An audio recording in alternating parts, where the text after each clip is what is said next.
E aí galera, sejam bem-vindos mais uma vez ao Biodúvidas MG. Na aula de hoje nós falaremos sobre mais 5 questões da prova do Enem, tudo bem? No caso, o segundo dia, caderno 7, azul, primeira aplicação de Biologia, tudo bem? E galera, antes de começar, eu gostaria de falar para vocês uma plataforma muito interessante que eu encontrei na internet para estudos direcionados ao Enem, que no caso é aprendi.enem. Vou deixar aqui na descrição do vídeo o link para o Instagram da página. Se você quer materiais para os estudos direcionados ao Enem, você vai encontrar disponível nessa plataforma. Além também de aulas online gratuitas, links para elas, tudo bem? Ficará muito mais fácil de você aprender. E caso você tenha dúvida em algum exercício, seja de biologia, química, matemática, até mesmo se tiver dúvidas em relação a redações, você também pode enviar para a equipe do Aprendi Enem, que eles irão respondê-lo prontamente, tudo bem? Então, podem olhar na descrição que estará o link para o Instagram da página, aprendi.enem. Agora, galera, sem mais delongas, vamos para o vídeo após a vinheta.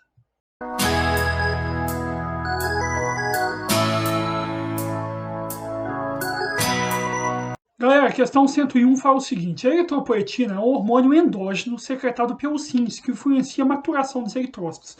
Os eritrócitos, galera, geralmente nós podemos chamá-los de hemácias e glóbulos vermelhos, tudo bem? São alguns nomes para esses eritrócitos. Suas formas recombinantes sintetizadas em laboratório têm sido usados por alguns atletas em esportes de resistência, na busca por melhores resultados. No entanto, a administração da EPO recombinante no esporte foi proibida pelo Comitê Olímpico Internacional e seu uso considerado doping. Uma influência que esse doping poderá exercer na melhoria da capacidade física desses atletas está relacionada ao transporte de... Então, no caso, galera, já que nós estamos falando dos eritrócitos, dentro dos eritrócitos nós podemos chamar de glóbulos vermelhos e hemácias. E dentro das hemácias ou glóbulos vermelhos, nós podemos encontrar uma proteína chamada hemoglobina. E a hemoglobina, a principal função dela é o transporte de oxigênio. Então, galera, para esses esportes que necessitam de muita resistência, o oxigênio é totalmente necessário, tudo bem? Então, quanto mais oxigênio se produzir, maior vai ser sua energia no final, formada em forma de ATP. Então, letra A, lipídios para aumento do gasto calórico? Não. No caso, as hemácias tem nada a ver com essa relação. Não há o transporte de lipídios. ATP? Não, porque no caso é o transporte de oxigênio dentro da hemoglobina. Perdão. C, oxigênio para aumento da produção de ATP? Certinho.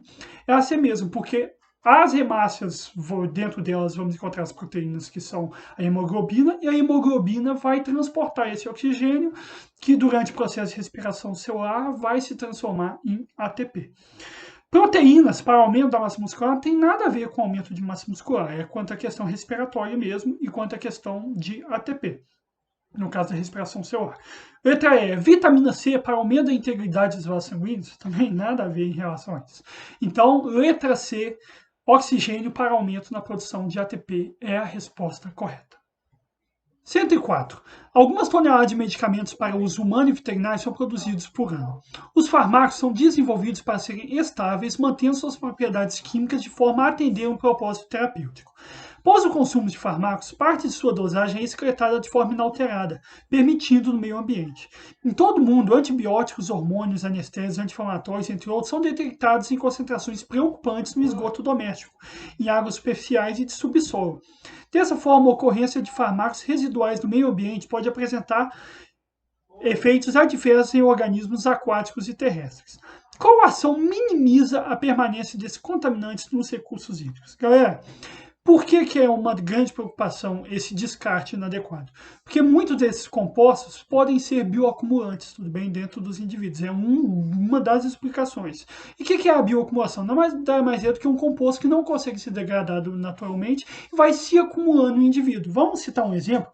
Uma planta tem dentro da sua estrutura o cádmio, que foi absorvido, é um metal pesado.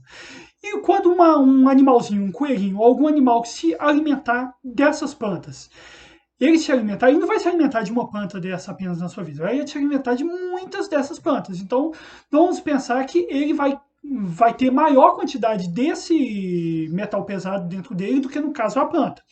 E no caso, por exemplo, algum animal comeu o coelho. Então, no caso, este animal vai ter uma maior concentração, porque ele não vai comer só um coelho na vida toda dele, tudo bem?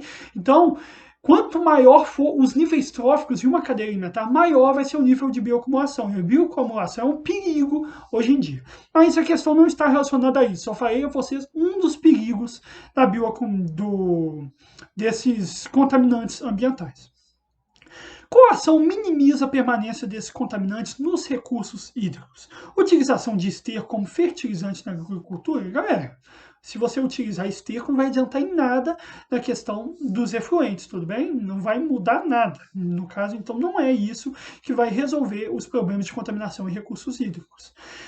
Ampliação das redes de coleta de esgoto na zona urbana? Não, galera. Porque nós estamos percebendo, inclusive, que não é só nas vias urbanas, como também nas águas superficiais e no subsolo. Não é apenas a zona urbana. Tem que haver uma coleta adequada em várias regiões. Descarte dos medicamentos fora do prazo de validade em lixões? Não tem nada a ver em relação a isso. E D. Desenvolvimento de novos processos nas estações de tratamento de efluentes certinho, perfeito. A partir do momento que houver novos processos de tratamento esses efluentes, podem ser retirados essa toxicidade desses compostos, beleza? Reuso dos iodos provenientes nas estações de tratamento de esgoto na agricultura? Também não tem nada a ver. A reutilização do iodo não é uma solução para os contaminantes hídricos. Então, galera, a letra certa seria a letra D, que é o desenvolvimento de novos processos nas estações de tratamento de efluentes. Galera, a próxima questão vai falar sobre tropismo. Galera, tropismo nada mais é do que uma mudança de crescimento de algum tipo de ser vivo induzido por uma fonte externa, por conta de um fator externo. Por exemplo, uma planta, um animal, que de acordo com um fator externo vai modificar a sua direção de crescimento, tudo bem? E pode ser positivo ou negativo. No caso positivo é quando a direção de crescimento desse ser vivo for em direção ao fator externo. Já no caso, se for contra o fator externo, no caso vai ser um negativo, porque a direção de crescimento vai ir contra o fator externo, que pode ser temperatura, luz, água, pode ser também a gravidade, e cada um nós vamos ter um nome específico, beleza? A questão 107 fala o seguinte: na piscicultura, costuma-se usar larvas de artêmia, crustáceo, para alimentar larvas de peixes.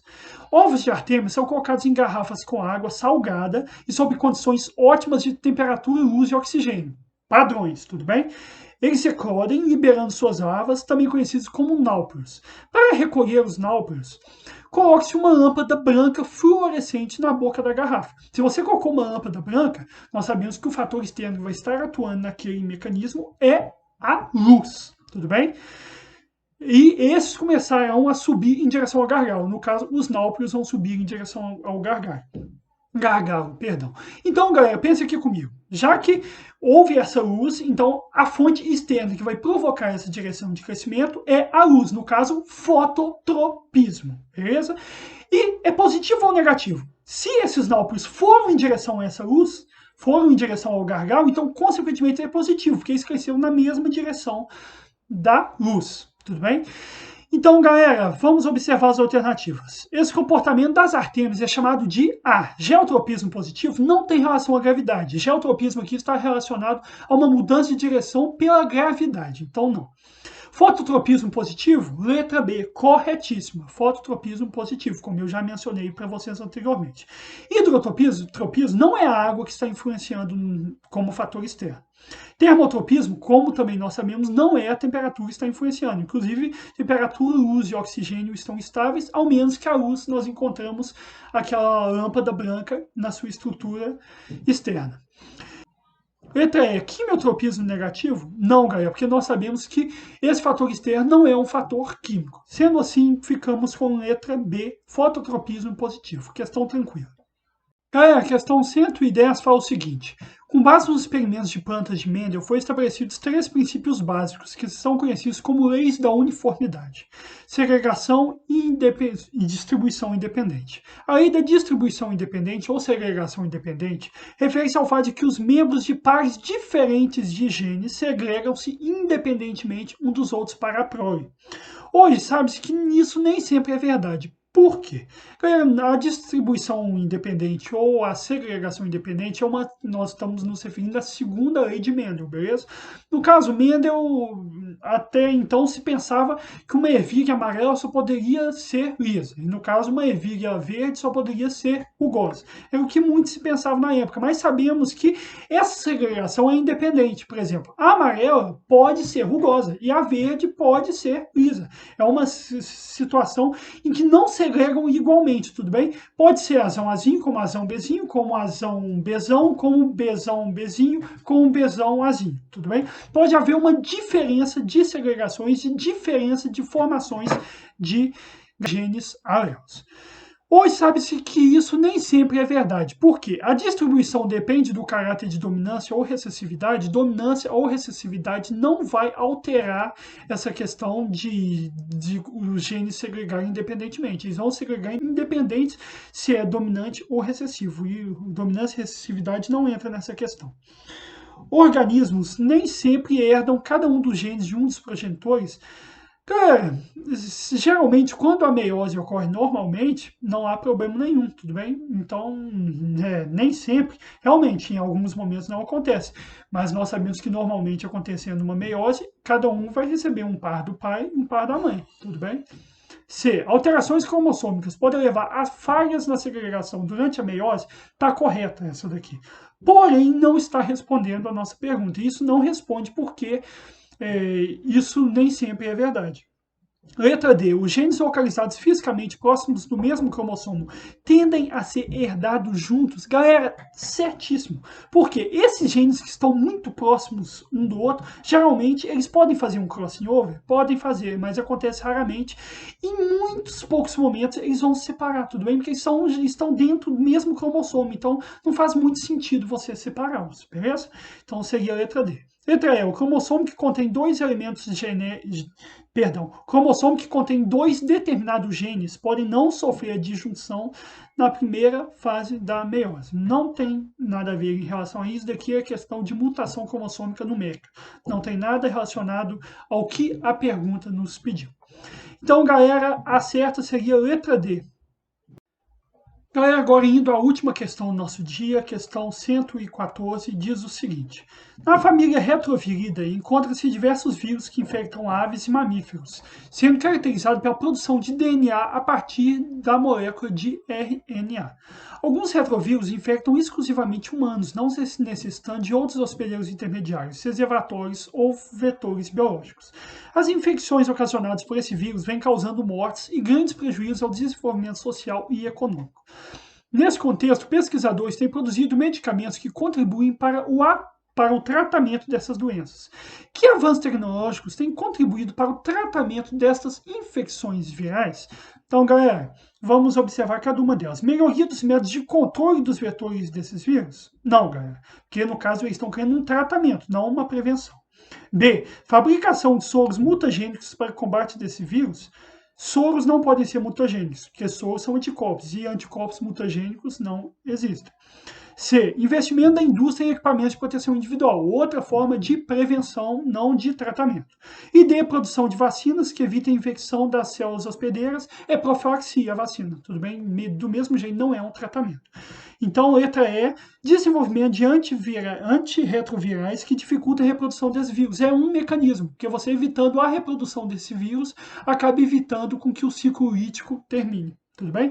Então, letra E, corretíssimo. Galera, assim terminamos nosso vídeo, espero que tenham curtido, sábado que vem teremos mais, aguardo a todos. E galera, se inscrevam no canal, deem uma curtida, apertem o sininho de notificações, compartilhem para os amigos se gostarem do vídeo. E mandem perguntas também, se vocês não entenderam alguma coisa, podem falar, podem me deixar aí nos comentários, que eu estarei à disposição para respondê-los, tudo bem? Fiquem com Deus, se protejam, porque estamos passando por um momento muito difícil no nosso Brasil e no mundo, que possamos estar nos protegendo para passarmos por essa situação o mais rápido possível, né? Então fiquem com Deus e biodúvida para todos.